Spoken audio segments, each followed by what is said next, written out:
Payg'ambarimiz sollallohu alayhi vasallam ayollarini, ya'ni onalarimizni yaqinlari va dugonalariga ham shunaqangi bir chiroyli hurmat ko'rsatgan ekanlar.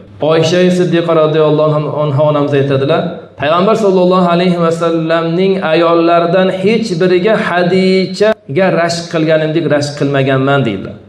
Ya'ni Payg'ambarimiz sollallohu alayhi vasallam Hadicha onamizni juda ham bir boshqacha yaxshi ko'rgan ekanlar. Chunki u kishi eng qiyin mahalda yo'llarda turganlar. Vaholanki men u zotni ko'rmaganman deydi Oysha Siddiqa radhiyallohu anha onamiz. Lekin Payg'ambarimiz sollallohu alayhi vasallam u zotni juda ham ko'p eslardilar deydi. Agar qo'y so'ysalar uning go'shtlarini bo'laklab Hadichaning dugonalariga jo'natardilar deydi. Ba'zida men dunyoda Hadichadan boshqa ayol yo'qmi derdim deydilar. Rashkim keldi deydilar. Shunda u zot sollallohu alayhi vasallam u shunday edi, u bunday edi va undan farzandlarim bor deb uni yaxshi tomonlarini aytib berardilar deb Imom Buxoriy rivoyatlarida keltirdi. Ana Payg'ambar sollallohu alayhi vasallam ularni yaqinlariga ham shunaqangi chiroyli muomala, munosabat ko'rsatgan ekanlar. Hadicha onamizni dugonalariga ham qo'y so'yganlarida Hadicha onamizni hurmatlaridan go'shtlar yuborib ekanlar.